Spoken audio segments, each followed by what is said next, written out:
This is the limitless Keith Lee. This is Brody King. This is Angel Garza. Will Ospreay. Hornswoggle. Pentagon Jr. The Mexican Ray Phoenix. King Ricochet. Concrete Rose, Sunny Kiss. And I'm here to ask you to stop what you're doing, take just one moment, and bask in the glory of the Busted Wide Open. Busted Wide Open. Busted Wide Open. Busted Wide Open. Busted Wide Open. Boston Wide Open. Busted Wide Open. Thank you.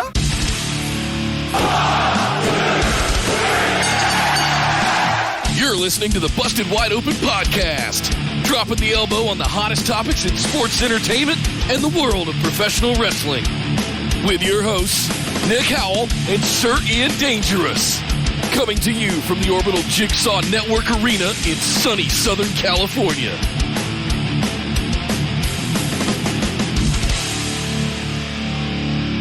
Welcome everybody to BWO Live, coming to you from across the Busted Wide Open universe of Twitch, YouTube, and Facebook. This is the double header, because we owe you guys one, of the BWO Mailbag. This is number 86 and number 87. My name is Nick Howell.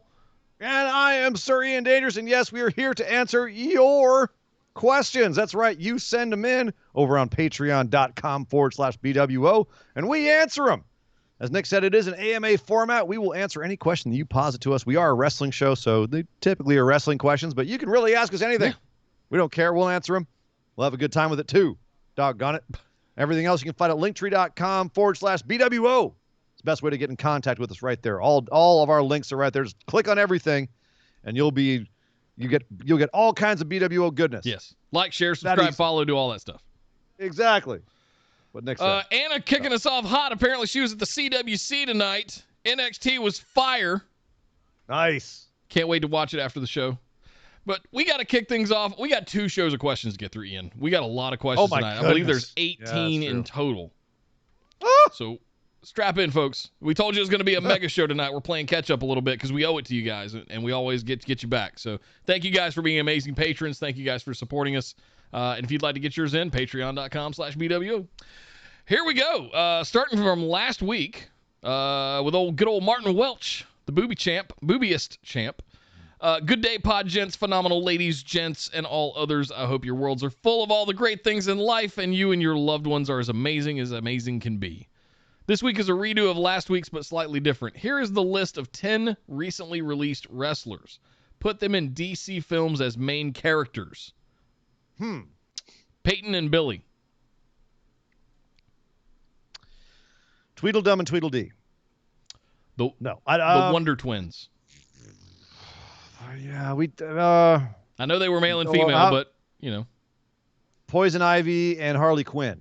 They had like a team up. Yeah. I remember they had a team up episode of Batman animated series. They also did it in Gotham, I believe. That wasn't exactly Harley, but, you know, close. Well, they also in the recent cartoon, I think, had a team up as well. They've kind of gone. I mean, that would be a fun one.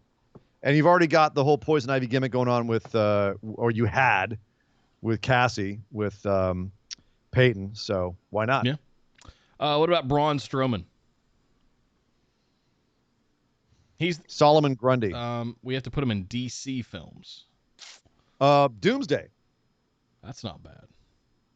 Metropolis. Smash.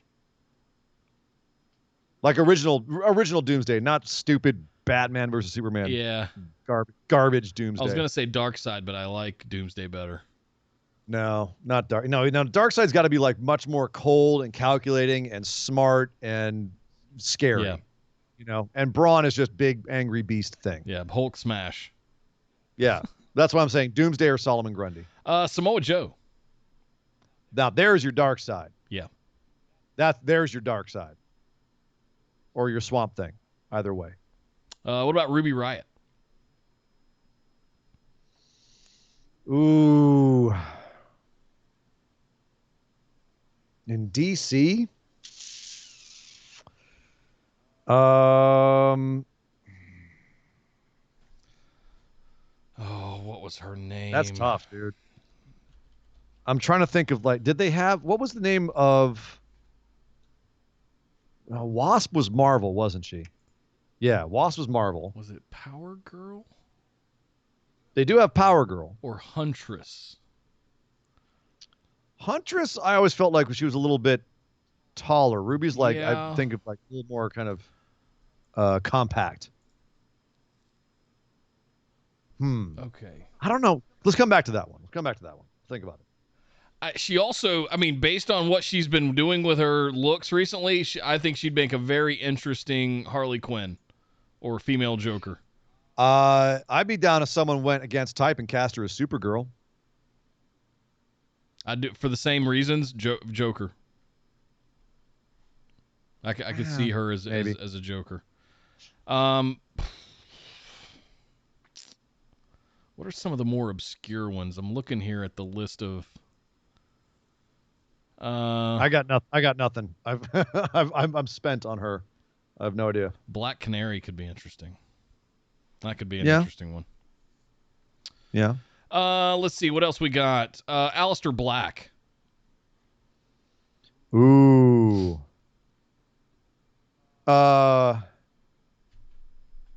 Technically, V from V for Vendetta is a DC character. Alan Moore was writing for DC when he wrote that. I mean, the Watchmen, Sandman, they're all DC characters. So I'm going to say V for Vendetta. Damn. V from V for Vendetta. I mean, you can see Aleister Black doing that monologue, can't you? Yeah. You know what I'm talking about? Voila. In view, a humble vaudevillian veteran cast vicariously as both victim and villain by the vicissitudes of fate. This visage, no mere veneer of vanity, is a vestige of the vox populi, now vacant, vanished. However, this valorous visitation of a bygone vexation stands vivified and has vowed to vanquish these venal and virulent vermin, vanguarding vice and vouchsafing the violently vicious and voracious violation of volition. Damn. That was the impressive. only verdict is vengeance, a vendetta, held as a votive, not in vain, for the value and veracity of such shall verily one day vindicate the vigilant and virtuous. This vichyssoise of verbiage veers most verbose, so let me simply add, it is my very good honor to meet you, and you may call me V. You can see Aleister Black doing that. You can see Aleister Black doing Absolutely, that. I could. I can't compete with that. That's fantastic. Pick a fight with V. Buddy Murphy. Was Techno Viking a DC character? No, he was just an internet meme. No. I'm sorry. Guy Gardner. Which one was he? Guy Gardner. He was like the asshole Green Lantern. Oh. Ish. Yeah. But he's like, same kind of red hair, had that kind of like swagger that Buddy Murphy has. Buddy, he showed off his cockiness very rarely, and I think like if you let him really go with it, visually he's definitely Guy Gardner. You know what I'm going to go with for Aleister Black now that I think about it? John Constantine. No. Nah.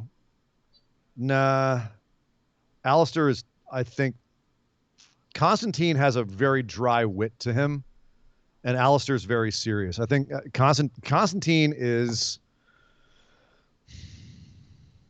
there's more of a playfulness and like a kind of this sardonic world weariness that Aleister doesn't really have. Aleister is much more like directly intense, and Constantine just could give a rat's ass about a lot of shit. Okay.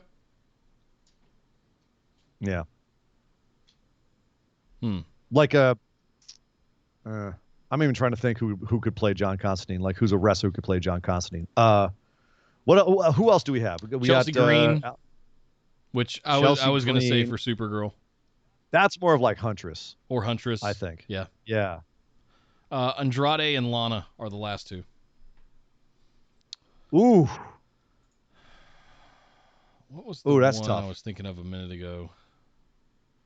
How about Andrade for Zod? General Zod. I'm not mad at that. I mean, you get the guy to speak English and I mean, or just have Zod speak Spanish. Either way. That would be pretty cool. Or it could be Latino Bane, you know? The first thing I thought was Bane, but he's not big enough. Yeah. You know? I mean, as an alternative for Braun Strowman, I'd go Bane instead of Doomsday, maybe. If you could smush Braun Strowman and Andrade together, you'd have Bane. Yeah. Like just moosh them together. Make Brondrade. Brondrade. Brondrade. Just that's funny. What about Lana? oh man. I got no idea for Lana. Yeah, you went Poison Ivy earlier. I think she'd be a good Poison Ivy. I don't know if she has the depth for Poison Ivy. She has the depth to be any of them, but are we going basically on looks here? Cheetah. She could be Cheetah. Okay, I'm not mad at that. Yeah. Wonder Woman villain. Right.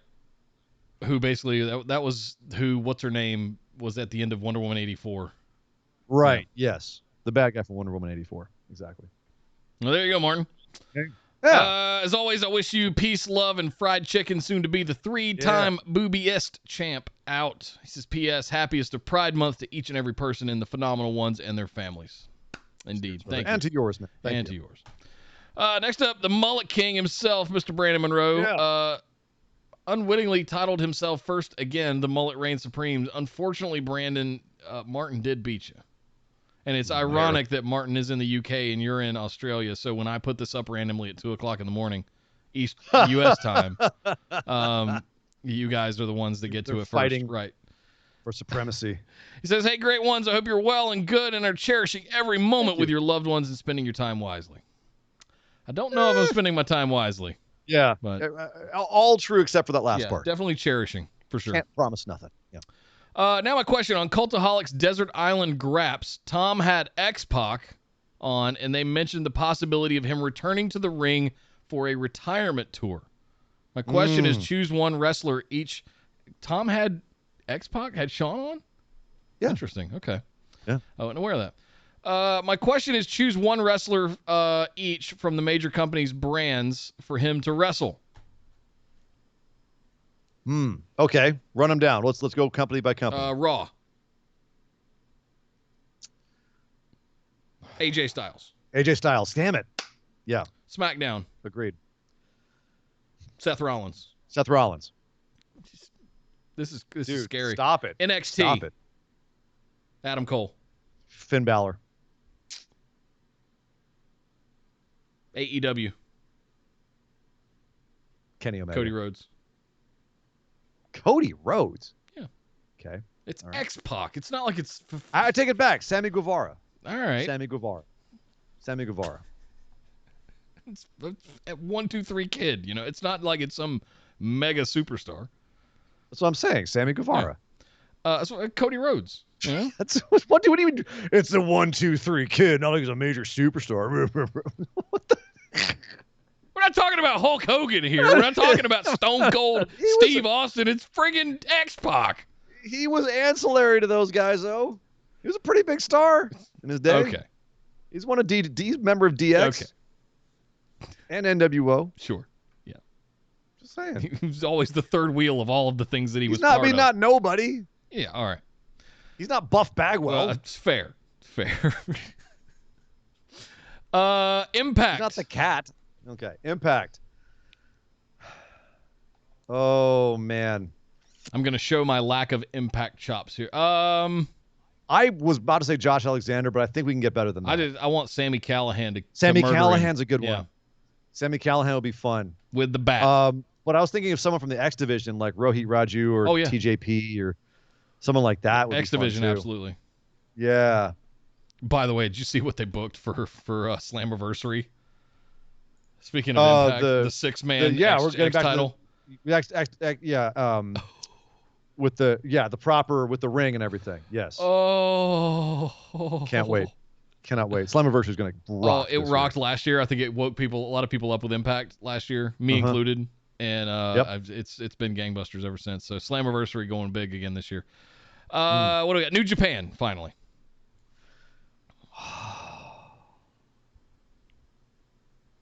Oh, who would he have the best match with? There's a bunch of options there. I mean, Hiromu, Ospreay would be fun. You know what? I'm going to go left field. I'm going to say Yuya Uemura. Young Lion. I was going to go left field and say El Fantasma. I'm not mad at that either.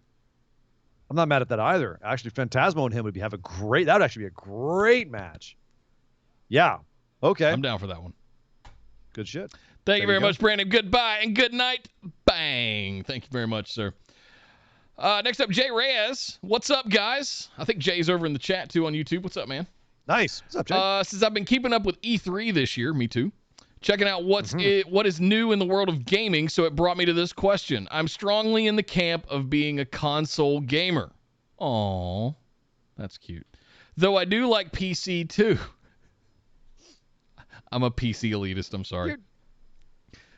Whatever, man. I've been a Nintendo fanboy since the Super Famicom and NES days, so I have had everything from SNES, N64, GameCube, Wii U, and the Switch. I never really owned a PS2. I did use one that my buddy let me borrow. The only console I own outside of Nintendo is Xbox One, specifically. Being well into my 40s, I have mainly been a Nintendo guy. There are some interesting developments coming up in the world of gaming. I want to know, what games are you guys looking forward to, genres of choice, and PC Master Race or stalwart console guys? I think you've got one of each here, Jay. Also, Nick, do you have any thoughts on Xbox building a mini fridge? Yeah. Oh, by the way, I'm not a fan of electric vehicles, but I love tech. I won't buy a $1,000 phone every year, but I like hearing about them. Too sweet. Yeah, I know you're definitely a console guy. I'm a PC guy, but I have the consoles. I just use them mostly to watch TV on. Instead of like if I'm playing games, I'm going to play it on my PC that's got 10 times the horsepower of any console. Yeah, I'm a console dude because I just want to buy a machine. It plays games. That's all. I don't want to sit there and tinker around with computers and maybe it doesn't work. I did that in college.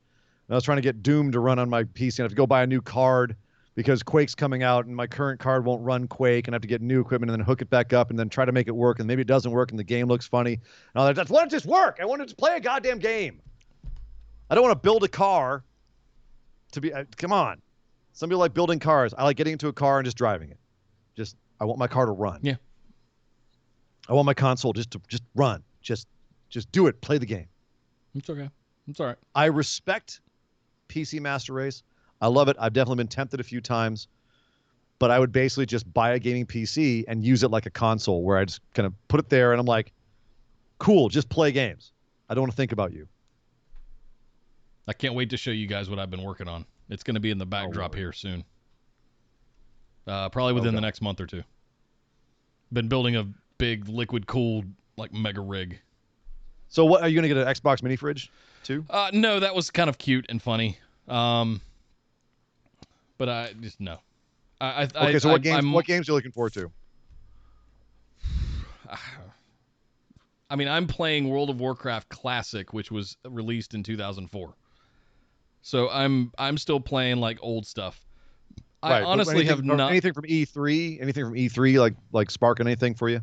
Not really. Really? No. I feel like I've been let down too many times in recent years by Cyberpunk and by No Man's Sky, which was a big dud. Anthem was a big dud. Oof.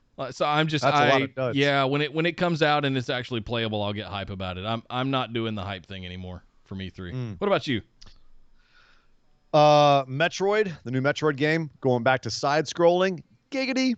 And then the big one for me, and you all will know, because your boy gonna just disappear when this happens. Elden Ring. Oh yeah. Y'all know I'm a From Soft okay, guy. so that's one that does have my attention because it's basically Dark Souls as an MMO.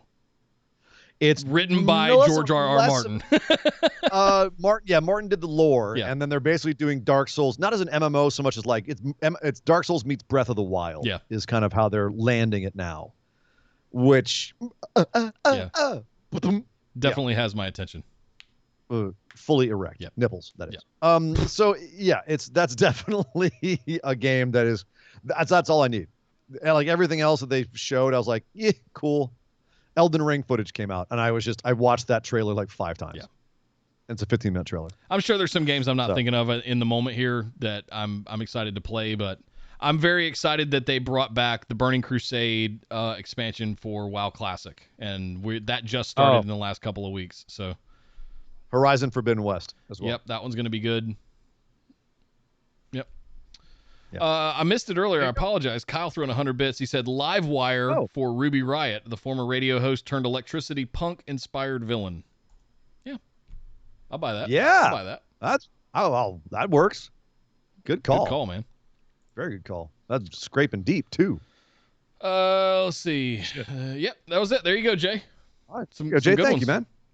Question. PS2 is where I have most of my fond memories. I hate that you missed out on that. That was the first time I ever stood in line for something crazy and like rushed a store.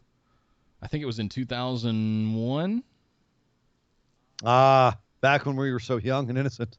And we went to a local Best Buy, rushed the store like it was Black Friday, and there were 2 pallets sitting in the front of the store, and all of the boxes were just stacked up, and we were literally like rugby scrum shoving people out of the way to get 2 of them, one for each of us. And it was and we were fighting people to spend $600. But if you look at it, like some of the Gran Turismo 2, like some of the big Soul Reaver games, I think were on that. Like there were some of the big titles of my formidable years, or were on that, right? Of your formidable years, you were formidable. Formative. Formidable. Formidable. I was just gonna say if you're formidable or you're formative. I misspoke, Sir Ian Dangerous. I apologize. Oh, just curious. It's late. That's okay. It was a very formidable misspeak. PS2 was a good time though, having lived through it. Yeah. Thank you very much, Jay. Appreciate it. Thank Next you, up, Brian Lake. Hello, fine sirs. Time for a little tongue-in-cheek conversation, but knowing WWE these days, totally plausible. Having recently seen previews for the new Child's Play series on Sci-Fi, which I believe, like USA, is owned by NBC. How long before we have Alexa and her bewitched doll Lily versus Vince's tag team competitor Shayna and her partner Chucky? Who do you both see winning this Alexa's Playground first to top or lose some stuffing match? We've had zombies. It's time for dolls to have their PPV shine. Is it? Is it? No. We've already had Rick Steiner and Chucky. Do we really need to have Shayna Baszler and Chucky?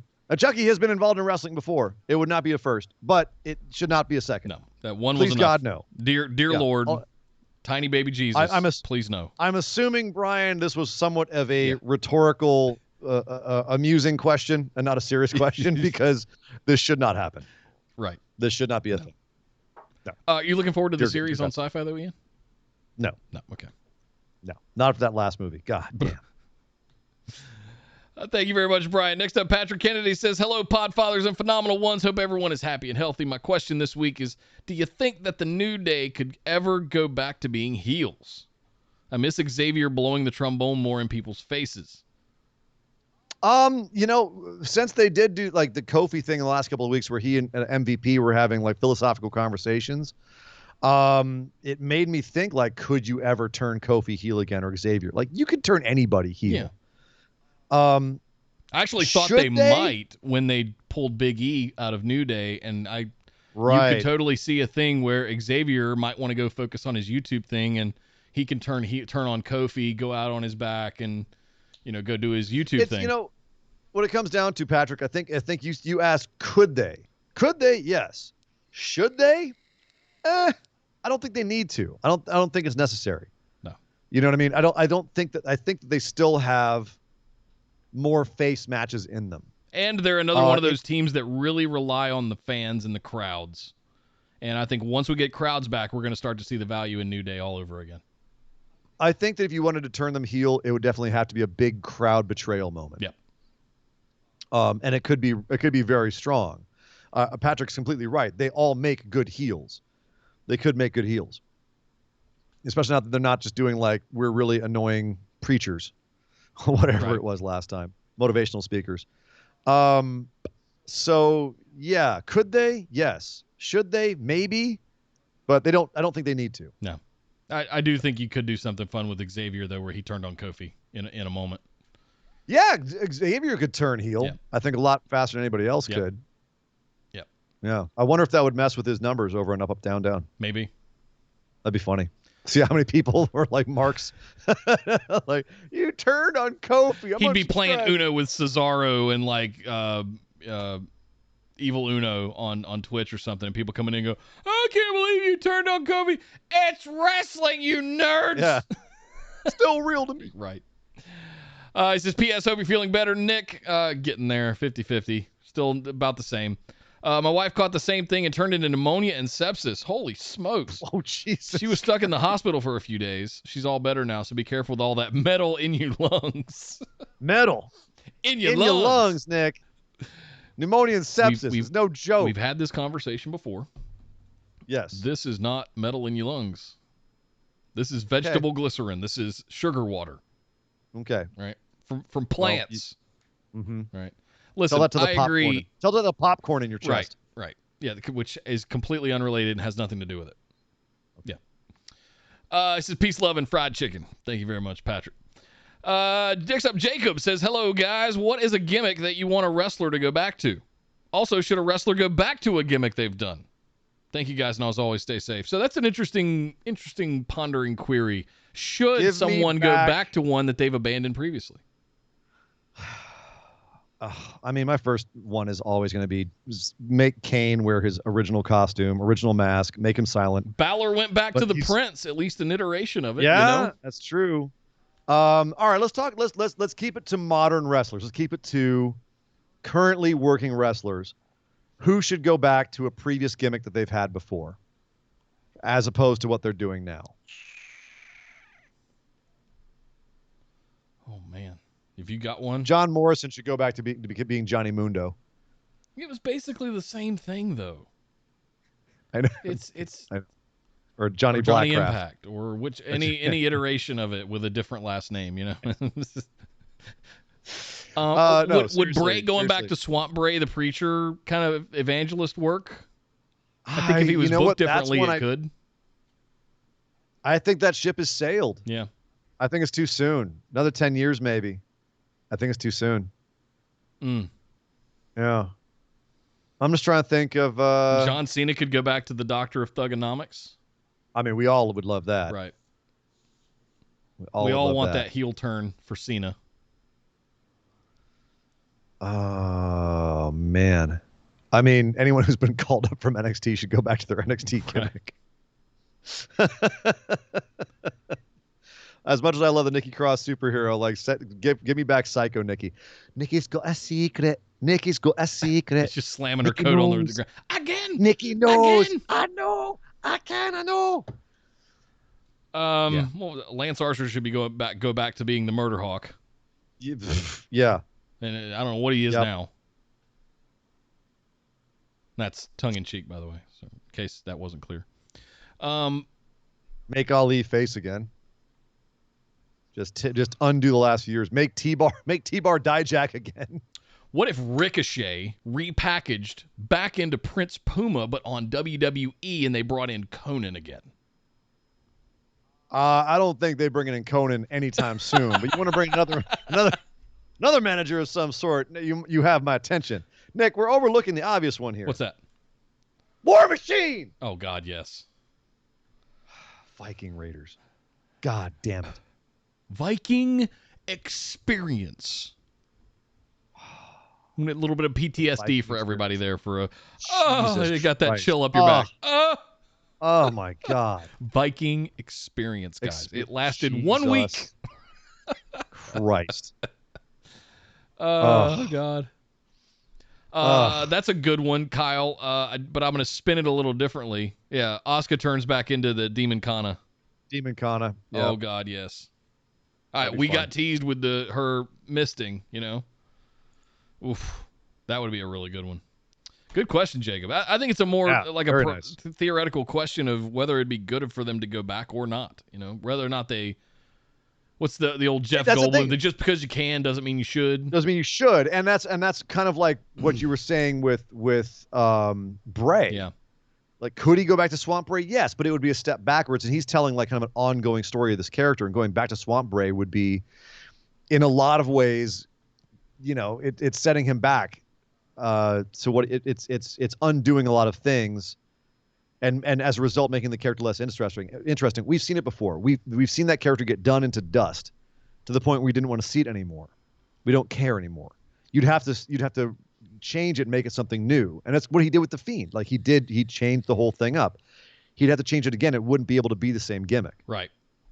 Because there's been a continuity with his characters. It hasn't been like, he wasn't Isaac Yankem DDS and then became Kane. It was, it would be kind of more like if Isaac Yankem DDS, we saw him turning into Kane, like he gets burned alive or whatever, and he turns like it would have there'd be connective tissue there.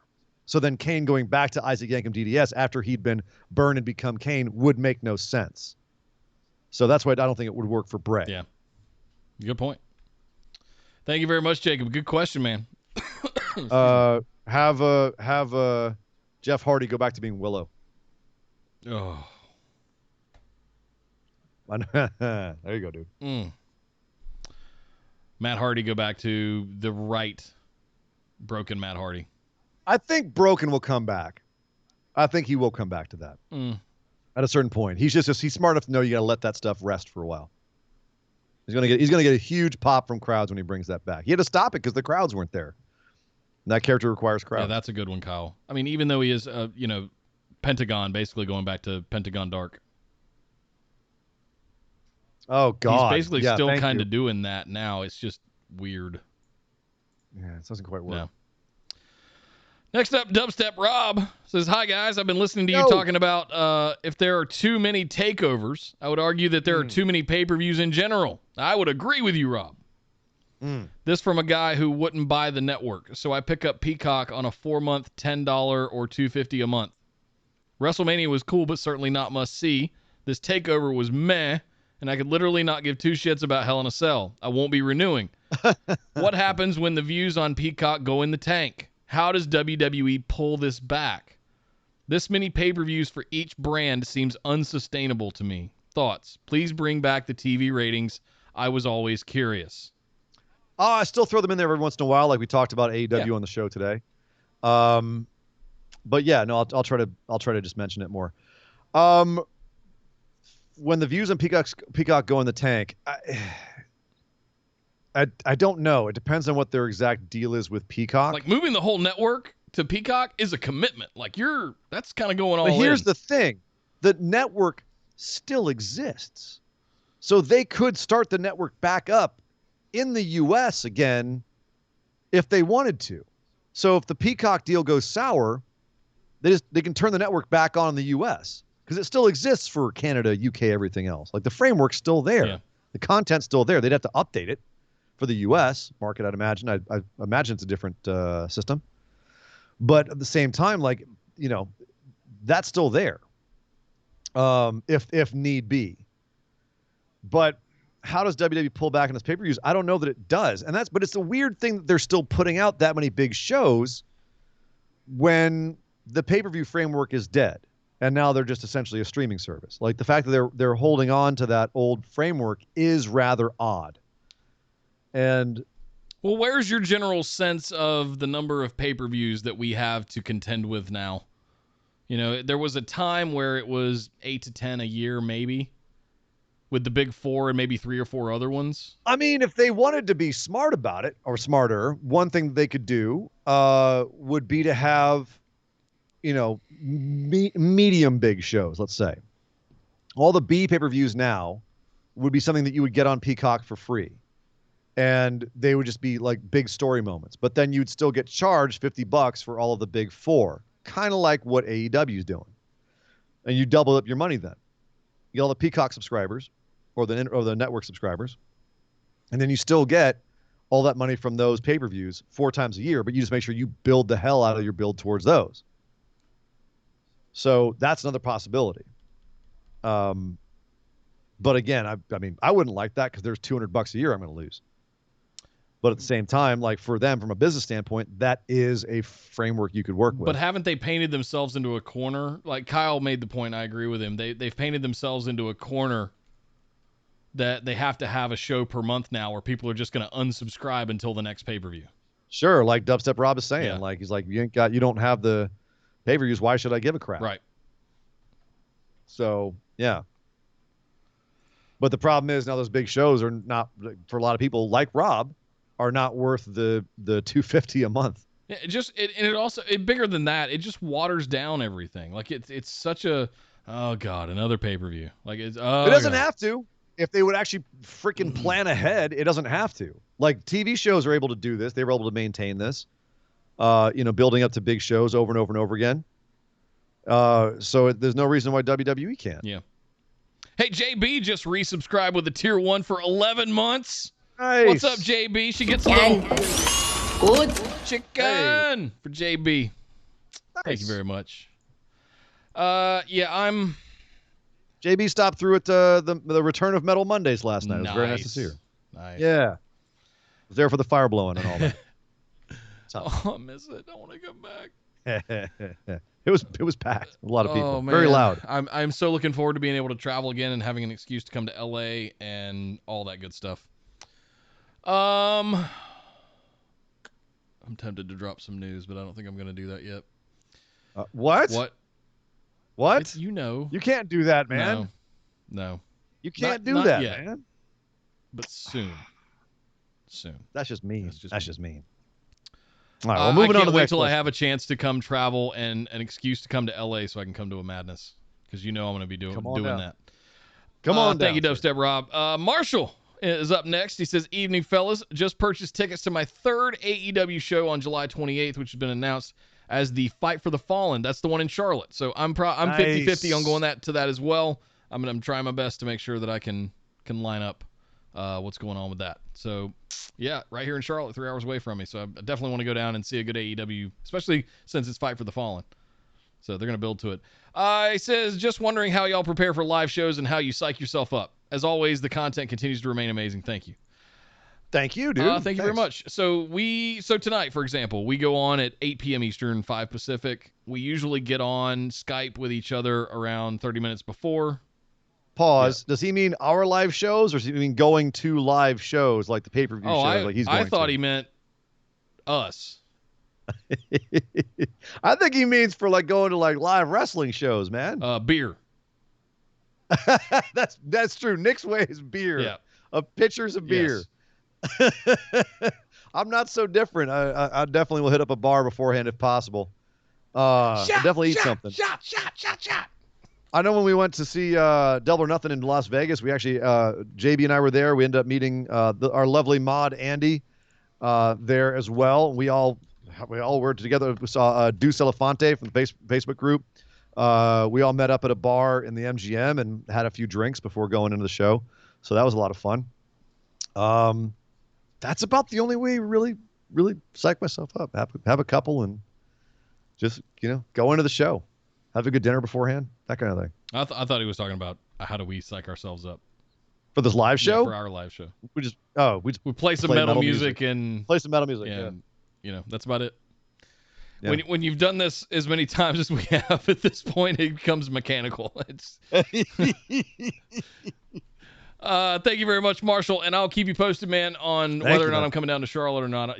I think he's coming from Myrtle Beach, which is also about 3 hours away. So. Right. That's not bad. Last but certainly not least for last week's episode, Esme the best. Nick cleared his throat. It's coming. Oh, so gross. Sorry, guys. Esme says, happy Friday, pod poppies. Hope you are both cool and fed. Am I the only one that feels like the Fast and the Furious franchise is basically pro wrestling? Like it's a damn soap opera with action and twists. How can millions of people watch that but not pro wrestling? Am I missing something? The first movie was basically Point Break. Second was Miami Vice. And I kind of lost track after that. But the sporadic times I've watched it, it's pretty damn entertaining. How do you guys feel about the franchise? Thanks, fellas, and as always, stay sexy. Do you want to weigh in on this? I got a lot to say about this one. All right, yeah. Fast and Furious never did a damn thing for me because I don't really need car porn in my movies, and they got more and more unrealistic as they went on. And once The Rock showed up, they became like kind of silly, fun action movies, a little bit more cartoony. But they'd never really flip my wig or anything. I'd take him or leave him. Yeah, that's about it for me. What about you? You said you had a lot. Yeah, the first one came out in 2001, and I was in Charlotte, and I was very, very, very big into the sort of the Asian car culture with underglow lights and turbos and all of that stuff, right? Sure. Very much into the car culture. And you'd go Saturday night, you'd go to one of the big parking lots and park and put your hood up and do all that stuff. So it struck a chord with me and my friend circles in a way that we watched it a bajillion times because we loved it. And we Did you ever own a Mitsubishi? You were a Mitsubishi guy, I did. right? That blue Evo that I had was a Mitsubishi. I knew it. I knew it. I owned an Evo 10 that had about 600 horsepower. God damn it. I knew you were a Mitsubishi guy. But at the time, I'm mostly a Nissan guy. That was a one-off. Like, we're a Nissan. We have 2 Nissan cars now. And I had a Nissan at that time. I had a Nissan Altima at that time. But yeah, the first 2 movies really struck a chord because it was mostly car culture stuff. When they went to Tokyo Drift, that was a little bit odd because they kind of whitewashed it with that guy, and it was just weird and odd, and it didn't make a lot of sense. And then after that, it got into the whole stuff with The Rock and crazy globe-trotting adventures. It got a little too big for its britches. And all of a sudden, they all became like superheroes with superpowers. I mean, they're guilty pleasures. I watch the shit out of them. I enjoy the hell out of them, but I don't think that they're any more than what they are. And it's just like good popcorn fodder action fun movies. Yeah. So it's funny because like when you say it's like pro wrestling, it's I mean, pro wrestling is just like it's like any other kind of storytelling. It just happens to be in the framework of a sports match of some sort. It's more like General Hospital to me than or Days of Our Lives than. But like I look at any shonen comic or shonen manga or anime, and it's I think one of the closest things to pro wrestling. They even have shonen that are about pro wrestling, just because it just feels more like the storylines that go on in professional wrestling, right? I am trying to make myself stronger. I must face this opponent. He is stronger than me. How do I defeat him? Leveling up and getting stronger and facing stronger opponents. So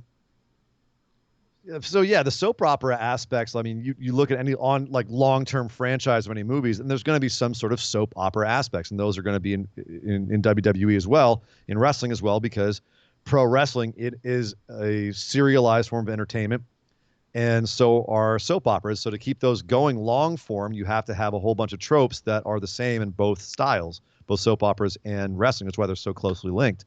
So the more you have a storyline strung out over a long period of time, the more it's going to resemble a soap opera or wrestling, because of all the things you're going to have to do to pad the storyline to keep it going. So, yeah. Well, Esme says, thanks, guys, and as always, stay sexy. Thank you very much, Esme. Thank you very much, Esme, and you as well. All right, so we're going to fast forward for a week, and we're going to jump right back into this week's questions. Thank you guys so much for all of those last week and still submitting them. And again, apologies for missing last week, but hey, we're making it up. We're going to start things off with this episode of the Mop Man himself, Mr. Sean Clark. Says, hello, gentlemen and phenomenal ones. A ship doesn't sink because of the water around it. It sinks when it lets the water in. The same is true for the negativity and situations swirling around you. They can be around you. Just don't let them inside. God, every so well said freaking week, that guy. Thank you so much, Sean. I'm just saying this so that it manifests and I get to it one day. Shingo versus Omega. Now, there is a bit of information we didn't talk about on the main show, Ian, that has come to light. Let me find it. I sent it to you the other night. The tag turmoil, tag whatever New Japan calls it. Yeah, Good Brothers is going to be in the Good Brothers Tag Team Turbulence. Yep. Good Brothers got booked for Tag Team Turbulence in New Japan.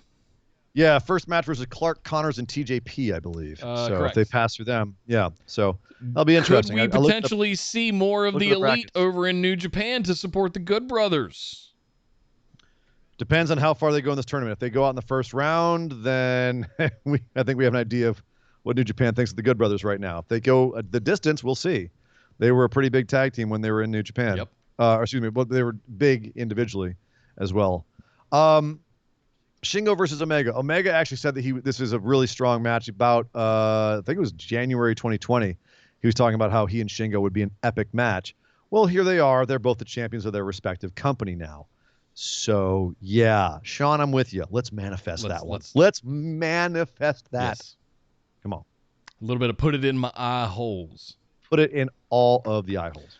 Hope you're feeling better, Nick. My week's not the same without you guys recapping the graps. So I, again, just reiterate, I hope you know how much your time, effort, and energy are truly appreciated. You both brighten a lot of people's lives on a constant basis. And so from the bottom of my heart, thank you for what you do. Thank you, Sean. Thank you very much. No question this week, just taking the time to put everyone over. Much love as always. Aw. Thank you, man. Very much Thank you, appreciated, Sean. Thank Appreciate you. it, brother. Next up, Martin Welch says, hello, wonderful ladies and gents and all others. I hope you're all doing well, and I hope Nick has ejected the metal from his lungs. Not yet. Almost. He's working on it. Yeah, as you may have heard tonight throughout the evening's festivities. I know I have a question from the last show, so I'll add an easy one. You're owners of a record label, and both have to create a band using wrestlers. Nick is using WWE and Ian all other companies. Each band has a lead singer, drummer, bass player, and a guitar player. So traditional 4-piece. I wish you all love peace and fried chicken. Boobiest champ out. Thank you, Martin. Come on. This is mean. WWE's the only one that has silly rocker gimmicks. What? What other company has a silly rocker gimmicks? Like you already got guitarists and shit over, and you have Symphony of Destruction matches in WWE. I got to do all other companies where they don't do that kind of crap. Come on, it's mean. That's just mean. Like I would actually pick like Elias. You totally would. Well, you got to do it. So who's your singer? Seth Rollins. All right. As a front man. I'm not thinking about vocalist. I'm thinking as a front man. Gotcha. Seth Rollins. And he could work the crowd really well. Who is a drummer? Chad Gable. What? Chad Gable's got a drummer build. Like the short, stocky guys with big legs. Like those are your drummers. I can see him doing some double kick. Yeah. All right. Bass player. Who's like the awkwardly quiet guy that just can... I'm not saying, I'm just saying you've got both Hulk Hogan and Xavier Woods who play bass for real. That's just not any there. fun though if they actually play Hulk the Hogan instrument. allegedly auditioned for Metallica. Cough, cough, wink, wink, nudge, nudge. Sure you did, brother. Right. He says he did. Exactly. Oh, Jesus. Let me think. A guitar player. Who's got a big head of hair? I'm trying to think of like a Dimebag Darrell or an Eddie Van Halen, or like who would be the best lead guitar player. Oh man, I'm stumped on this one. On lead guitar player? Yeah. You could have like Adam Cole. He kind of looks like Swiss Scar from Metalocalypse. That's true. Doesn't have the voice. Hello, I am Adams Coles. I'm here to play your electric guitars. Bass player is Sami Zayn. Stops copies me. Sami Zayn is going to be my bass player. And he's just going to complain about how he never gets like any real parts or anything. And then the guitar player. He's one of those. He's like one of those Flea bass players where he's like a total freak on stage. He's always got his shirt nuts. off, and he's playing he's in not tighty the stoic, whities, and right. Yeah. He's not the stoic bass player. He's like the insane right. one. Right. Gotcha. Electric guitar player or lead guitar player. Still stuck on that, huh? I'm still stuck on that one because nobody's coming right to mind. Anna has said Dexter Loomis. Oh God. I mean, that would be some Wes Borland, Limp Bizkit kind of shit, you know? He'd be out there in like face reference. paint and weird. What a reference. Yeah. This time I'm gonna let it all come out. Okay, you stop that right now. You stop that right now. Pick your damn guitar player. Come on. Okay. Roman Reigns. Roman What? Reigns. Is your guitar player? Roman Reigns. That's a weird ass band. Yep. I can't pick Aleister Black because they released him. I would have picked Aleister Black in a heartbit. And I'm going to pick Aleister Black, so leave it alone. Well, I mean, he doesn't have a promotion right now. Doesn't matter. He said all other companies. He's technically all other companies. He's Twitch right now? Like yes, that's a company. That's a company. All right, so who have you got for your lead singer? Aleister Black. Okay. Yeah. All right. And your drummer? My drummer's going to be Miro. I'm not mad at that. Over-animated, overexcited drummer? Yes. I get that. I was a guy who's just going to hit the drums until they bleed. It's like Animal. Just, yeah, exactly. All right. Middle crush. Who do you got for your bass player who can... Tomohiro Ishii. Oh! That's good. That's good. Mm-hmm. All right. And your lead guitarist? This is the one I had a little bit of trouble with. But I think I'm going to go for Finn Balor. Not bad. Mm-hmm. Not bad. I'd watch that band in a heartbeat. Nice. Thank you, Martin. This is peace. If I had to, by the way, if I had to have a rhythm guitar player, it would be Lance Archer. Oh. Just because you have to have one just giant scary dude just stand there on the side of the stage. I'd have him as like an alternative bass player. You need Lance Archer on bass. Oh, yeah. Lance on just bass. Off to the right side of the stage, just staring at the crowd menacingly. Like, I'm going to get in the pit and murder all of them. I mean, he would also as a lead guitarist. I'm just thinking about the guy from Slipknot who's like, 6'6" or whatever he is. you're thinking of Jim Root.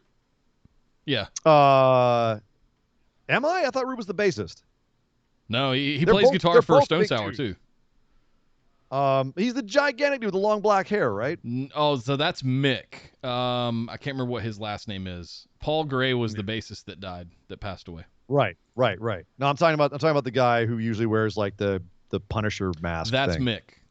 He did the soundtrack for Doom, the Doom games, right? Too. Yes. Right. Yeah. Yeah, that dude's menacing as hell. Mm-hmm. Thank you, Martin. Wish you peace, love, and fried chicken. Boobiest champ. Oh, she's right. I can't pick Finn. For my. Oh, that's right. My guitarist. That's WWE. Damn it. Well, I just did. Lance Archer for my guitarist. There you go. go. Okay. Done. Okay. Damn it. Anna's right. Next up, Ed Kirkland said, "What's up, guys? I'm currently road tripping with my wife, so I'll be listening to this somewhere between Georgia and Maryland." Hey, you're going through my neck of the woods. In keeping with that theme, pretty country. My question is for you to each plan your own cross-country road trip. You have to pick a male and female superstar from WWE, one of each gender from NXT and AEW, and then you have one wild card who can be anyone from any other promotion. Who would be in your vehicle? And bonus That's points a big vehicle for telling us where you would want to stop along the way. That's a big-ass vehicle. So we're picking a male and female from 3 promotions and a wild card. So we got to have 7 people. That's a bus. I mean, that's at least an cross-country Escalade bus. XL, you know? That's going to be a madhouse of a road trip. Like, where are they going to put all their gear? Where are we going to stay? We ruining some Motel 6s. Yeah, no shit. All right, so we start with WWE, male and a female, from some main roster. Main roster, male and female. Who do I think would be a lot of fun on a road trip? I know you're going to say Otis. I would say Otis because he would know all the good places to eat.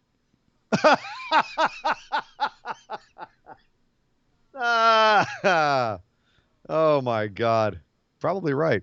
And I would want to say, Braun Strowman as well because I would love. But he's not WWE I understand, anymore.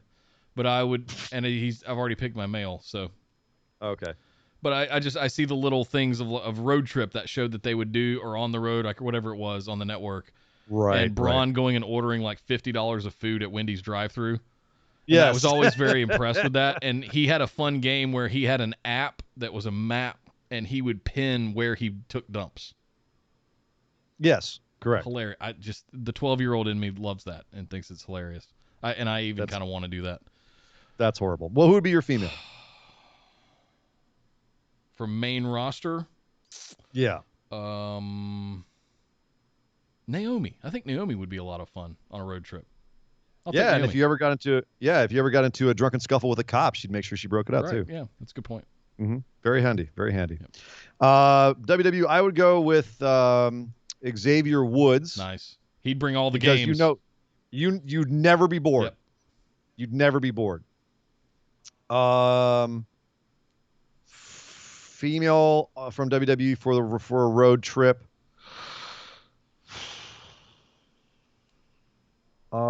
man.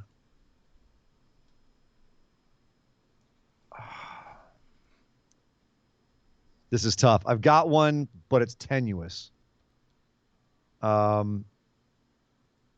It'd be so easy to say Becky Lynch just because she seems like she'd be just a blast to hang in a car with for a long period of time. I could be wrong. I could be completely misgauging that. She could be awful to road trip with, but she seems like she'd be fun. I'm trying to think if there's anyone else who seems like they'd be fun on a road trip. Bailey would be fun. Bailey could be fun. Yeah. Yeah, I'm going to stick with Becky. I'm just going to take the easy way out and say Becky. Yeah. All right. You got to get one of each from NXT. This one's easy. Okay. Johnny Gargano and Shotzi Blackheart. Oh, you bastard. Yep. You took my Shotzi. Yep. You son of a bitch. You son of a bitch.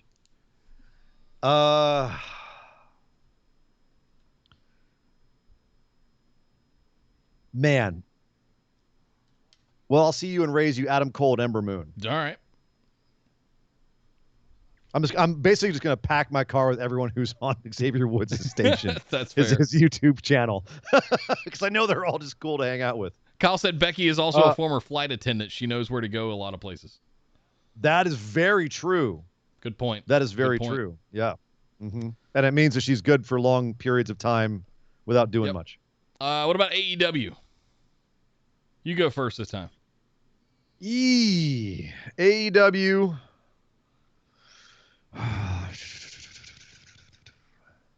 I'm going to say... Oh,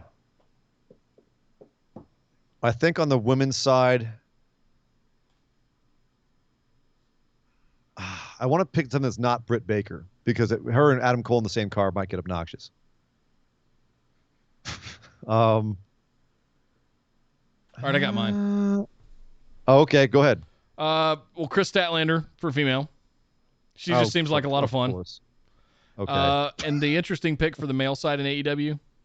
You're so obvious. Dustin Rhodes. I can only think of the stories that man has from being the son of a plumber,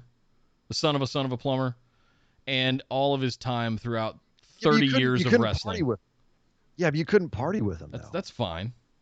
I'm not a big drinker. But I would love to on a road. Did you just say I'm not a big drinker, Mr. Pitchers of beer at a wrestling show? That was years ago. Oh, okay. You're not a big drinker now. Okay. But I can only imagine the stories that Dustin Rhodes has. Growing up as a kid under Dusty, in the shadow of Dusty, trying to make it in WWE as some weird alt character, and to now doing it with his brother, starting a company like this. Like I can only imagine the stories that Dustin has. I would love to have a Dustin Rhodes podcast where it's just him telling stories. And like it's just a series of like Stone Cold has, but just interviewing Dustin Rhodes. I could interview Dustin Rhodes probably for 10 hours and have so much content. At least. You could have an entire series of just growing up wrestling, something like that. Yeah. I mean, he's been everywhere. He's done everything. I'm going to go for Thunder Rosa and Hangman Page. Nice. Yeah. I'm making the coolest car ever. And then anything else, or was it? We had a wild card. Can be anyone from any promotion. Wild card, huh? Anyone from any promotion. Why not? Of course. Of course. You're so predictable. Why not? What are you going to do with her and Statlander in the same car? Don't answer that. Never mind. Don't answer that. I don't. Ladies and gentlemen, I have to apologize for my co-host being unprofessional at this particular moment. You're the one that asking rhetorical questions like that. I didn't do a damn thing. I didn't do especially with the news she dropped today. Oh, stop it! Would you need to spool your mind down right now? Someone get him a cold glass of water. I got a half-gallon jug of water. I'm good. It's not working. You're still thirsty. I think my wild card.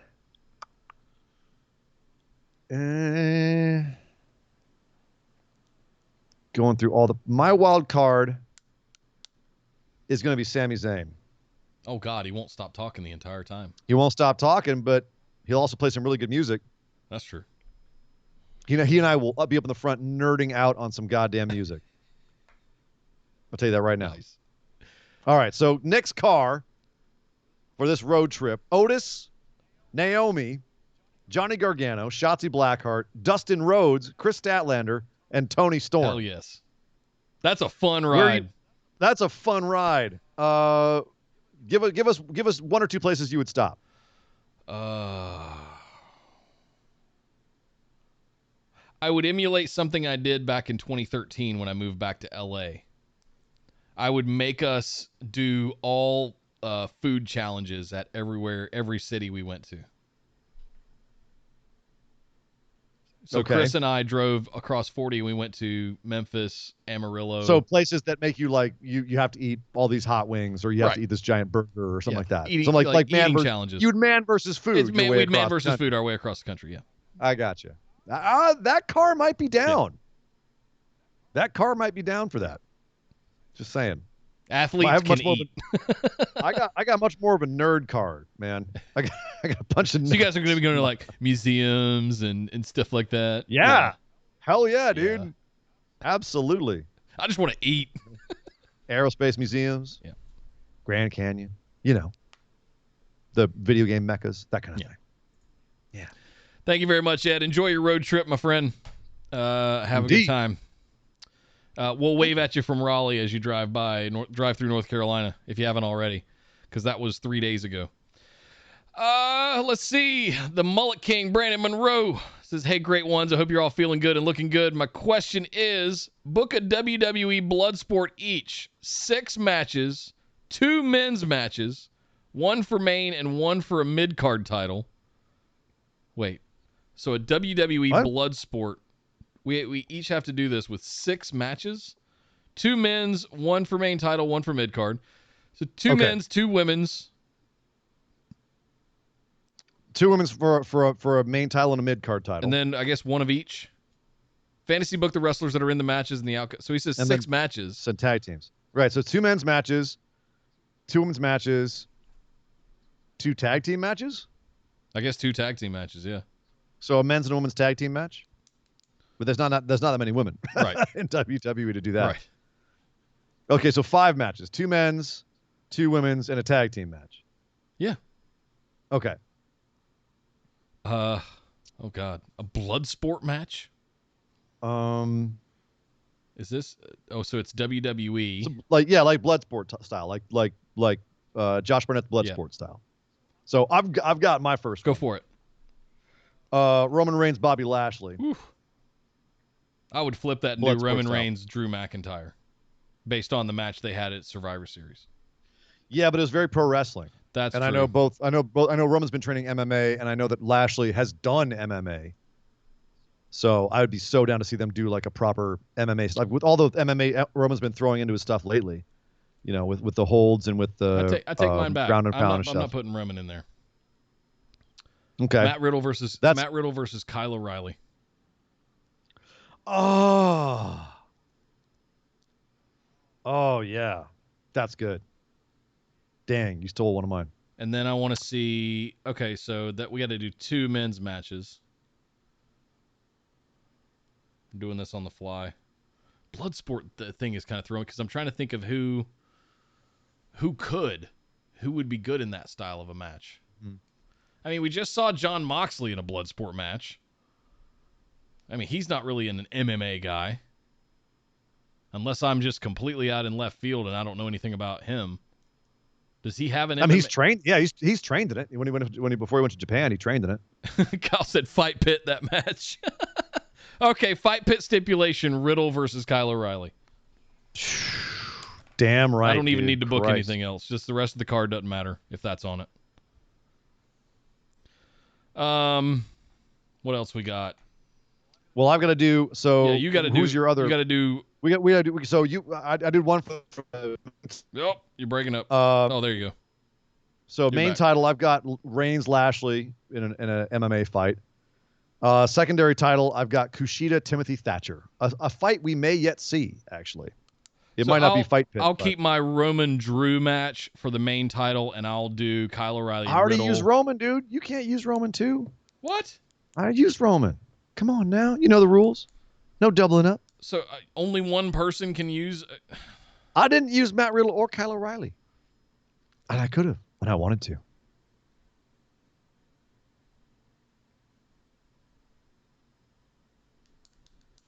God, I'll let you use Brock if you want. Okay, sure. Drew McIntyre versus Brock Lesnar. In an MMA match. Sure. All right. And I'll do Riddle and Kyle O'Reilly for the mid-card title. Perfect. Yeah. Okay. Fight Pit. Two men's matches. Two women's matches. In an MMA match? In a blood sport match? God. Mm-hmm. That's gonna be two of them. Are gonna be tough. Yeah, one I could sneak out, and it has to be WWE too. Yeah, I mean, I'm right off the bat. I'm gonna say Sonya Mandy, blood sport. Give me that blow off in a blood sport match. Okay. Well, I mean that doesn't leave me too much. They've canned most of them. That's true. I got it. Okay. If you're gonna bring stuff back, I'm gonna bring stuff back too. Asuka versus Nikki Cross. Nice. Nice. That's a good one. And if you've never seen the last woman standing match that they had on NXT, go back and watch that shit. Yeah, that's a badass one, dude. Oof. I like that. And I got to do another one. My second one is going to be WWE, man. God damn. Is Marina still in NXT? No. Oh, yeah. I think she is, actually. Jessica Doodad got released. Yeah, pity. Bye. Well, bye. I'm going to say Zoe Stark. Zoe Stark versus Shayna Baszler. I'll use one that's recent. Mercedes Martinez and Xia Li. All right. That works. Do you think Xia can I guess she can. Oh God. She's all kicks. You could have that be a blood sport style match. Yeah. Fair enough. Okay. And I guess we got to do. Are we doing one men's, one women's tag team match, or are we just doing two? There are not enough women. There's not enough women's tag teams. Not enough women to do a tag team match here. Come on. Yeah, let's just do a men's tag team. Yes, Kyle. One day. I'm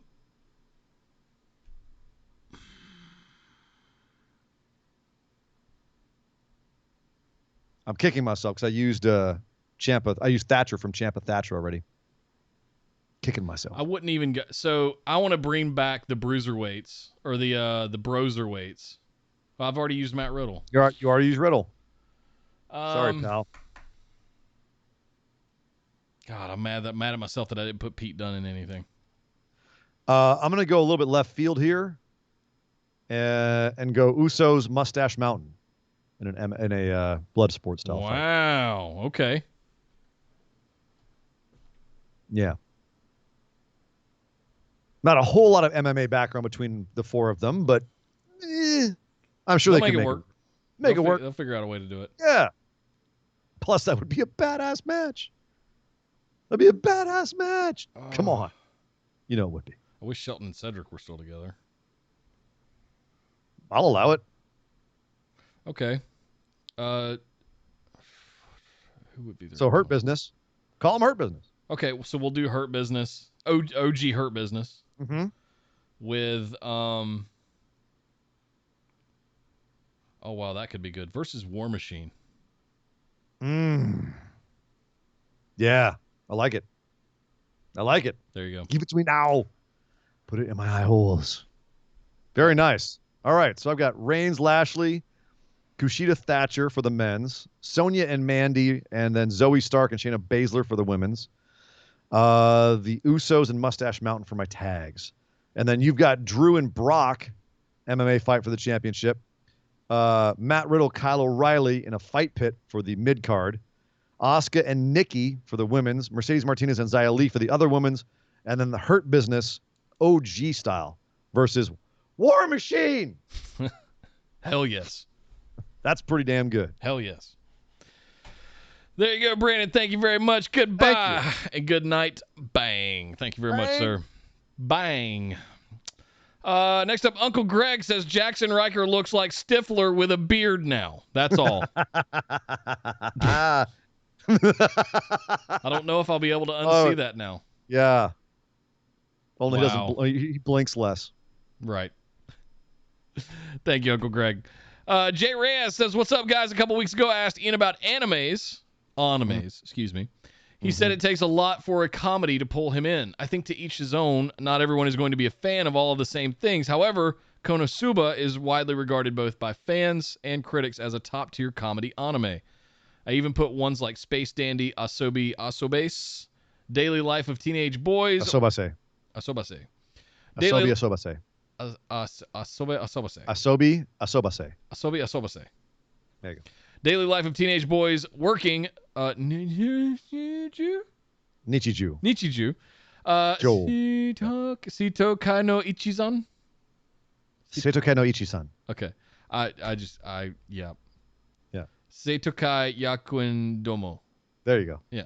Which has been out of print for a long time. And Bludgeoning Angel Dokoro-chan, which I don't think exists anymore either, in the mix with Konosuba. Oh, that was a mouthful. Good Lord. Does anybody know what he's talking about? Because I don't. Yes, I do. So my question to Ian, what gets your attention when it comes to comedy, whether it be an anime from Japan, Disney, Pixar, Nickelodeon, or whatever? Nick, seeing as you aren't an anime guy, if you were to try it out, what sort of show would get your attention more to check it out? Is it more comedy-based, action, drama, horror, fantasy? Thanks, guys. BWO for life. I'm a South Park Beavis and Butthead kind of guy. Like if the brow is low, Nick's gonna laugh at it. I have an inner 12-year-old that likes toilet humor, fart jokes, and yeah. Mm-hmm. If you want comedy specifically, that's definitely where I'm at with comedy. So yeah, I mean all of the. I have never seen any of these that you rattled off there. But Ian, take the floor, please. It's an interesting thing. Like, why don't I tend to like comedy in Japanese anime? And this even goes for like the anime that I do like. When comedy comes along, I tend to roll my eyes because a lot of times their comedy doesn't hit for me. A lot of times it's very much like being loud and pratfalls, and I don't have a problem with that per se. I love Young Ones and Bottom, and that's kind of like loud pratfall comedies, Three Stooges, and that sort of thing. Like I like that, but for the Japanese anime, a lot of times like it gets abrasive on me really quickly, and it might be a cultural thing, but also a lot of their comedy is based around social awkwardness and about creating awkward situations. If there's one thing the one kind of comedy that just does not ever hit for me, it's awkward social situations. Like I recently during the pandemic, I watched all of Parks and Recreation from front to back. And if you haven't done it in a while, it's worth a watch. It's interesting because they did rejigger the show after the first season. If you go and watch, there's a really hard left turn they take after the first season, both in terms of presentation, writing, how the characters are portrayed. And one of the things is that the first season is very much about Leslie being a complete idiot who makes a fool of herself and the people around her in public. And I couldn't stand it. Just so many just awkward social situations. And that was the humor. And I couldn't get into the show. Then the second season became more about funny moments that happened, between people, like the people being silly or the situation being silly, and less about them embarrassing themselves. And I started liking the humor a lot more. I tend to love anything that is like vaudeville based, where it's not about the humor of humiliation, but it's more about genuine wit, right? Or something like even Monty Python. It was silly, but there was some thought behind it. Fish Called Wanda, I still think is one of the best written comedy movies of all time. Agreed. Like that is a movie you won't where get much argument out of most people. No, it has everything that I consider true like it's got the silliness, it has the smart wit, it has pratfalls, but it's all done in a way that and it even has, you know, socially embarrassing situations, but it's done in ways where it's earned. Kent? Oh no, Kenny's coming to kill me. That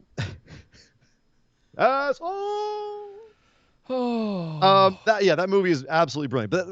But like I love Mel Brooks movies. Like I can't go wrong with Mel Brooks movies, for example. Yeah.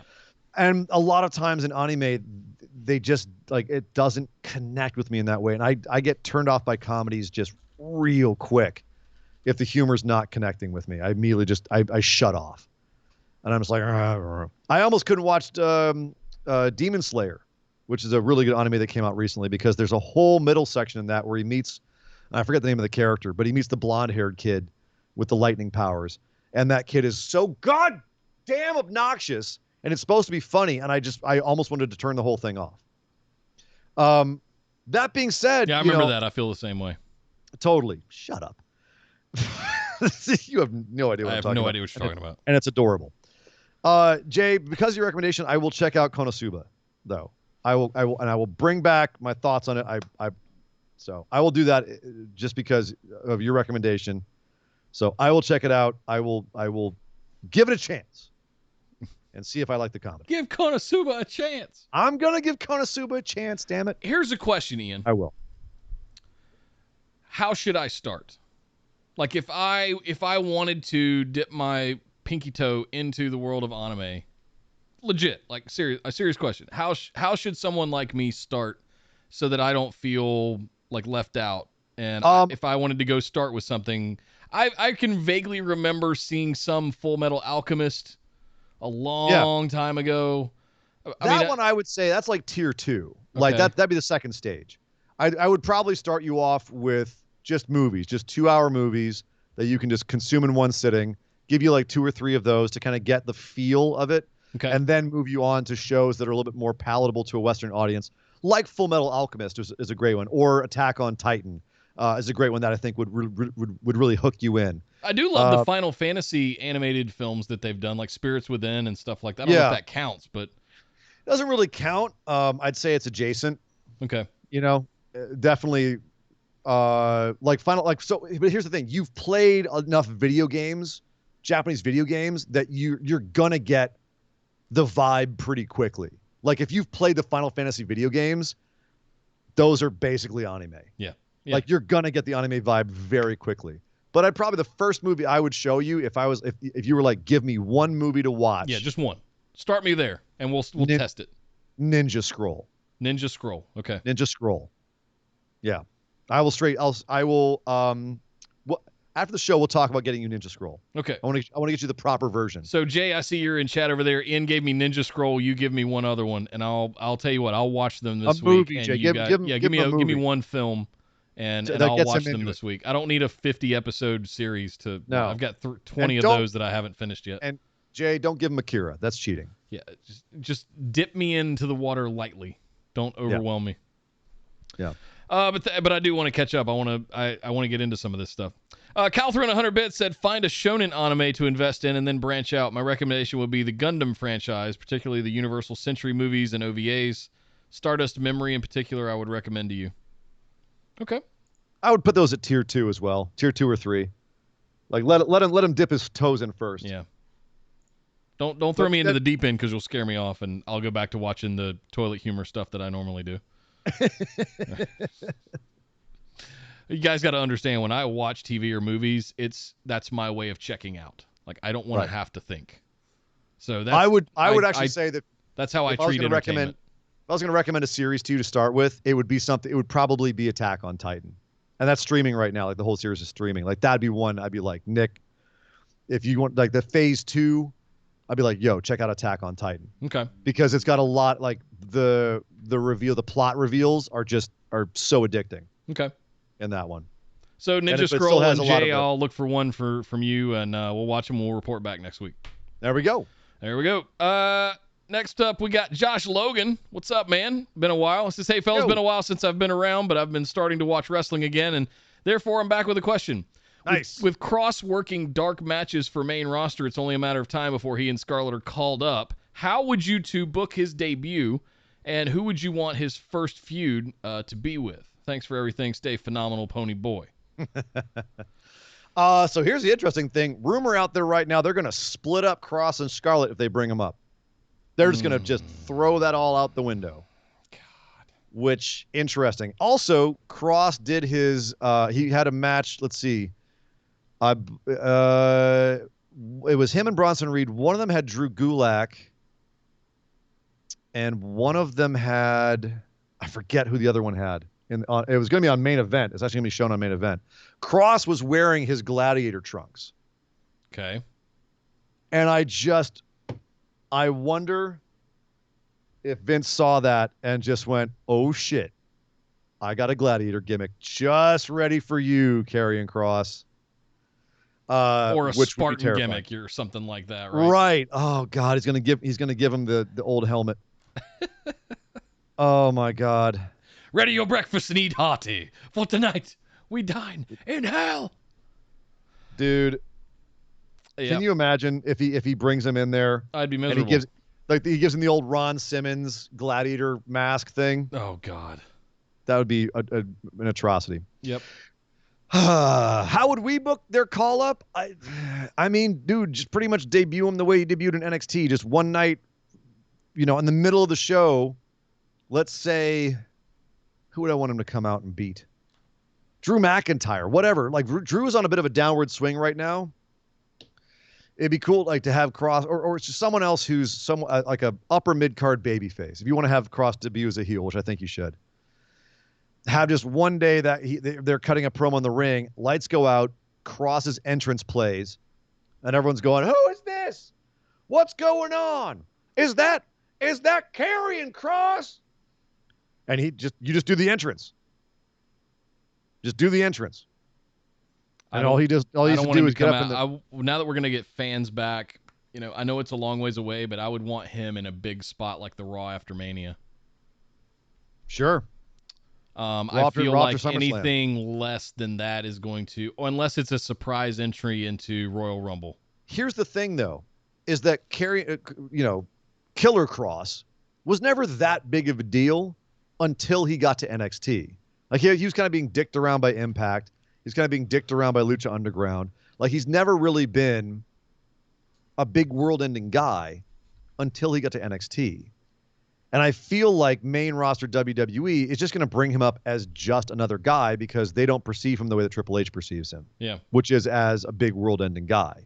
Which, relative to the rest of the NXT roster, he looks like, and he is. Main roster, he's not going to look that big compared to some of the big guys they have up there.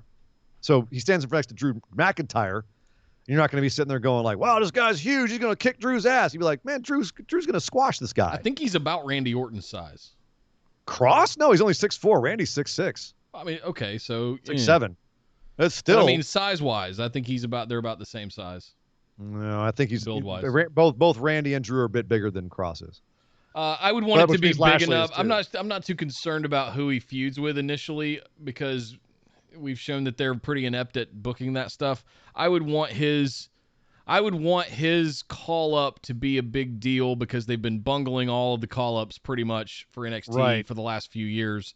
But I can remember the pop that AJ Styles got when he debuted at Royal Rumble. Yeah, but Cross isn't AJ Styles. I know Cross. I'm not comparing apples to oranges. That's not my intent. But I need his entrance or his debut to be as big as that one. I need it to be a big effing deal when Karrion Cross. That's what I'm saying. Yeah, which is kind of what I'm saying too. Like have him make it a big deal. Make it a Y2J entrance. Make it a or even make it like a Kane entrance where it's built up and built up and built up and then finally happens and it's at a big moment and he's part of a big angle or storyline. Like we're agreeing, Nick. Yeah. Make it a big deal. Yeah. Because the guy has the presence. He has right now that he has the gimmick that you could just plug him into being a big deal and he can pull it off. Yeah. But he could also really easily look like generic wrestler number 5, put him in a Spartan gimmick, and he'll be out of the WWE in 2 years. Yep. So. Yep. Yeah. There you go, Josh. And is he the same without that entrance and without Scarlett? No, that's my point. So he's way more generic without it. Thank you very much, Josh. Thank you. Let's see. Jay threw in a $2 super chat. Shelton Benjamin. Thank you, Kyle. Shelton Benjamin was who he had the match with. Sorry. Jay's suggestions with a $2 super chat are Berserk or Fist of the North Star. Do you agree? Berserk is tough because the movies, there are 3 movies for Berserk, so it's not a one movie, one-off. And the movies leave off at a really weird place in the story. It's a giant cliffhanger. It's basically like you know someone's telling you to watch like A New Hope and Empire Strikes Back, and Return of the Jedi doesn't exist. Oh. So Berserk's a tough one for me to recommend as like your first one. Okay. And this is coming from someone who's a massive Berserk fan. That's not one I would recommend. As far as Fist of the North Star, that's a very old school one. The animation is very rudimentary. It's very 80s. Okay. It is a badass one, but I think Jay, which Fist of the North Star do you mean? Because there's a couple of different versions of it. I love like Transformers and G.I. Joe and that style of animation. Yeah. Then maybe Fist of the North Star would be one because it's very similar to that style. All right. And it's super gory and badass, and it's just a dude wandering the desert who, if he punches you once, spoil it. This is literally just the basic plot. Okay. But basically, like, he just is the greatest fighter of all time. He's mastered the idea of if he punches you, he's always going to hit your death spot, and you're going to die shortly afterwards. Okay. In a horrible, gory way. So I'll do that. So Ninja Scroll and Fist of the North Star. Fist of the North Star. That's a good twofer right there. All right. I'll report back over the next week or two. You're going to see some blood. You're going to see some blood, son. All right. I'm not averse to that. Blood will be shed. Thank you very much for the $2, Jay. Thank you, Jay. Abraham says, good evening, folks. Hope everyone is doing well. Nick, Ian, tomorrow I would like to buy out Vince and own WWE. Can you help me talk to the right person to make this happen? I have my checkbook ready and willing to drop some serious cash to get my hands on that product. His name is Nick Khan. I don't even think Nick Khan's got the money to buy it right now. True. Well, it's not about Nick Khan having the money. It's about, the person to talk to and butter up, because Vince ain't going to sell you shit. No. He might license you stuff or do a deal with you if you have a content platform, a la Peacock, Fox, USA. Okay, so tomorrow, basically, Abe warps into the mind of Vince McMahon and now has full control over the old man's body. What do you suggest I do on day 1 of ownership? What should I have for lunch that day? Bring my own or buy out. Steak wrap. What's that? Steak wrap. Well done. I'm going to go Philly cheesesteak with whiz. Okay. Yeah. Who should I have lunch with first to get to know better?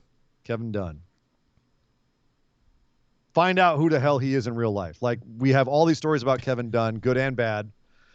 Lots of bad. Yes. But he is the guy, if you take over that company, he's basically the guy who runs everything. He does your production. He's been there since forever. That guy knows the horizontal and the vertical of the day-to-day running of your company. Not the business running. That's all stuff that you currently have. Nick Khan is what you said? Yeah. You said, okay. I thought you said Tony Khan. Nick Khan is, I think, the second person you want to meet. Yeah. First is Kevin Dunn, though, because you can't put on that show. You can't do that show week to week without him and without everything that he knows and everything that he does and everything that he controls, more specifically. Yeah. If it wasn't for Kevin Dunn, I'd say Bruce Pritchard would be a good one to sit down with and just to understand the logistics of creative and all of that kind of stuff, where things are in storyline. And be third or fourth. Yeah. He'd be in there as well. He says, are you like me in that the way to a visitor's heart when they come to your headquarters is having good toilet paper in your bathrooms? Because that would be very important to me. Get out of here with your one-ply sandpaper hotel room stuff. I'll tell you right now. I need two-ply quilted northern, please. First of all, why are your visitors taking dumps in your headquarters? Second of all, what's wrong with that? Any headquarters that has sandpaper toilet paper, that's bad. But here's the thing. No one notices. No one notices if you have good toilet paper. They just notice if you have bad toilet paper. I just fed him a Philly cheesesteak with Cheese Whiz. He's gonna have to go to the restroom. I said visitors, not him. Oh, okay. And I fed him a steak wrap. He's not pooping for 2 days. Right. He's going to be backed up for a couple of days. Backed up. When he finally does, he's going to be laying a brick. Literally, he can build a house with that poop. So anyways, have a great week, everyone. Thanks, Abe. Thanks, man. Have fun running the company. Have fun storming the castle. Yeah. Next up, Brian Average. What's up, man? Says, gentlemen, up, welcome dude? back to Tuesday. Hope you're feeling better, Nick. Thank you. Got a couple questions for you guys this week. First off, what do you think of the new track that Machine Head released? Oh, Well, technically it's a which three. one? It's a There's three. three-track Yeah. EP, but all of them are fantastic. Especially "Become the Shred. Firestorm." yeah. Like it's got some serious Unto the Locust vibes from 2011. Yeah. I That think. shit flames. Yep. Yeah, "Become the Firestorm" is blowing up all over Those blast beats. everywhere. Machine Head doing blast beats in 2021. What's and, going on? and death metal vocals and shit in the background, just all kinds of stuff. Second question, you're given a time machine to travel back in time to the 20th century to choose one wrestling event to witness live in the front row section. It doesn't need to be a pay-per-view. What wrestling event would you have loved to have seen live? It can be an entire show or a specific match or moment. I think I have mine.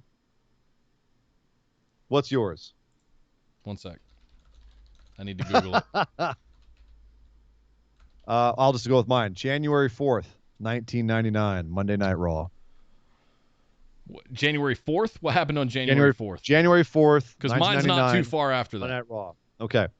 That was the infamous Tony Schiavone, that'll put butts in seats line Okay. in WCW, where he announced that Mick Foley would be winning the WWF title. That'll put butts in seats.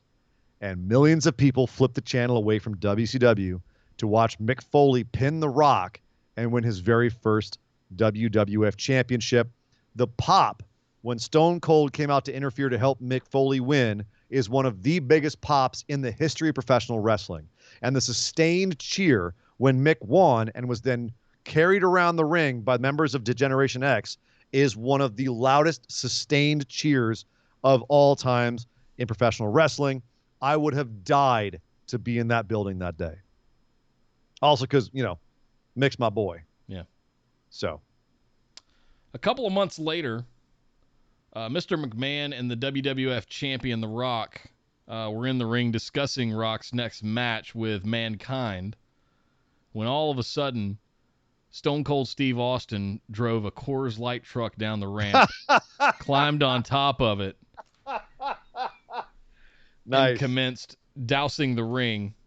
Stephanie McMahon was in. No, that was the Kurt Angle one. No, This is just Vince and The Rock, and everybody was slipping around like they were, Ian Pat Patterson. Yeah, and you had Briscoe. I forget what they were, the corporate Rock team or what.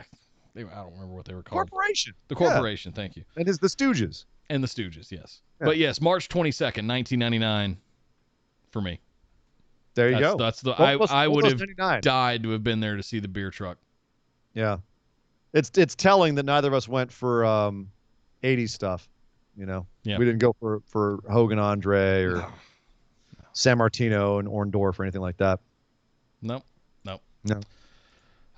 Good question, Brian. Thank you very much, man. Very good. Nice. And finally, closing us out, Mr. Kyle Cotton himself says, gentlemen, originally I wanted to do something fun with this question by asking you to pair songs with wrestling storylines if you had to make a hype package with that song of the story. But Hell in a Cell has me in a mood of absolute disappointment and I had the realization that across wrestling right now, there's basically no one that fits the traditional babyface. Everyone now comes across as an a-hole, Bianca in the Bayley feud and Cody in general. They recently figured out what they wanted to do with them, such as with Rhea, or they are busy waiting for the world to react to them, like with Hangman or Mansoor. The fact that Cameron Grimes and Dexter Lumis are the closest thing we have to an actual babyface in wrestling, and that's just sad given what their characters are.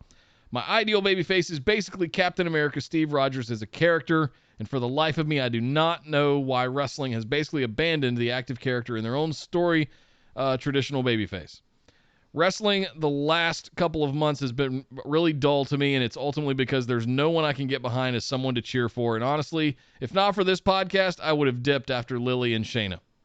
My question is, why has wrestling forgotten how to book the honest-to-goodness babyface, or even why they refuse to do so, given that modern pop culture shows the traditional babyface still works? I argue that creating Captain America Steve Rogers is extremely difficult. In fact, when I was collecting comics growing up, I couldn't stand Captain America because him as a character was boring. And it was only because of the portrayal in the movies that character has actually gotten steam and has actually picked back up. And I attribute most of that actually to Chris Evans' performance. And it's who Chris Evans is as a person. Like it's a very special guy with a very special role, nailing it. So if that's your prototypical babyface, then no wonder you're disappointed, because it's nearly impossible to do and do well and do right. I mean, the closest thing you're going to get right now is Jungle Boy. That's who I was going to say. Jungle Boy is a dyed-in-the-wool babyface. That is a babyface. Sami Zayn was one before he turned heel. He was a white meat, just pinch his cheeks babyface. But they are very few and far between, because you have to have that balance. And I'd say Hangman is too, but he mentioned him as just, kind of, he's not motivated. But that's part of Hangman's story. Hangman is actually doing a long-term babyface story where once he's motivated again, that guy is going to be a nuclear babyface. Absolutely nuclear. Hangman was the first one I thought of until you mentioned him, Kyle. That guy is he's on a babyface trajectory that's going to be goddamn mental. And that's why we're so excited about it, is that he's going through the dark night of the soul that, traditional storytelling a hero is going to have before he sets off on the final leg of his journey, which will bring him to the climax of the story. So in a lot of ways, I feel like Hangman is perched and ready to be. Jungle Boy is living it. He just doesn't have any particular motivation in any direction yet. I don't think he's got the real fire going yet. But they are out there. They're just really, really, really hard to do right. You look back through history and tell me how many white meat baby faces you can remember that didn't look like assholes week to week, or weren't assholes backstage politicking to make themselves look like they were great in the ring. Right? There's a few. I would say Sammartino, you could argue, but there's not many. There's really not many. It's hard to be a true, proper white meat babyface and have it sustain, especially in the modern era. There's so much more cynicism these days, so that kind of innocence doesn't play. So yeah, but I agree though. There's a lot of them that there's not a whole lot of good baby faces you want to cheer for, and a lot of times it is because they come across as a-holes. So I agree with that. Can you think of anyone else, Nick, who's a good baby face right now, like white meat? I was gonna say Sammy Guevara, but he's just recently turned babyface and he still has that cockiness to him. Not like Jungle Boy. Not like Jungle Boy. No, there's nobody right now. Yeah, he just mentioned Keith Lee in his NXT run. Oh, yeah. That was definitely one. Yeah. Big time. No, Jungle Boy is the one that just is ringing true in my head. I think you're absolutely right. Kenny's reign is going to be so long and epic, and he's going to go through the entire card and chump everybody out, because when Hangman takes that title off of him, probably we're going to be in 2022 when that actually happens. Oh. It's going to be so nuclear that someone finally got it off of him. It's going to send Hangman Page into the stratosphere. And it's going to be huge. Hashtag Nick Booking. Yep. Yeah, I would also actually throw in Kofi Kingston when he's motivated, when he's going for the title. That's a white meat baby face. Yeah, that's a good one too. And in the chat, OG Daniel Bryan in 2013, said Kyle O'Reilly. I don't think he's there yet. He's still got kind of a cocky swagger to him. He's not pure and innocent enough, I don't think. No. Not yet. No. He's very close. Very close. Very close. Well, that's it, guys. Holy smokes. Right. 4 hours of stream. Holy crap. We did a lot tonight. Got through a lot. We had a lot to talk about. Yeah, we did. We had a lot to talk about. Let's catch up on. We didn't miss a week. We were here Friday. we missed a mailbag. You know, There you go. AEW can't figure out what night of the week they want to be on. That doesn't help. And then we got a third show coming, which if the numbers for Friday nights are any indication, that Rampage thing ain't looking too hot. And we still don't really know what it's going to be. Oh. We'll see. Is it going to be a Dynamite 2.0 show, or is it going to be a bunch of YouTube videos and dark matches? I don't know. All I know is we'll be here to cover it, and hopefully you guys will follow us on over there. So if you like what you heard today, you know what to do. Linktree.com/BWO. If you want to support the show, go to patreon.com/BWO. Thank you to all of our patrons, our amazing, amazing patrons. Thank you guys for supporting the show. We appreciate it more than we can possibly express to you. And everyone who's hanging out with us in the chat, thank you so much for being lively, for being fun, whether you're on YouTube, Facebook, right over here on Twitch. We very much appreciate it. Thank you for hanging out with us, guys. Yes. We will be back, of course, on Friday, right after SmackDown, to go over NXT and SmackDown. So come on back for that. We'll be live right here for that. Indeed. But until then, my name is Nick Howell. You can find me on Twitter at DataCenterDude. And I am Sir Ian Dangerous. You can find me on Twitter at Sir Ian Dangerous. But by God! Would somebody stop the damn match? This show is part of the Orbital Jigsaw Network. For more episodes, subscribe to us on iTunes, Google Play, or Stitcher Radio. For details and show notes from each episode, check us out, orbitaljigsaw.com.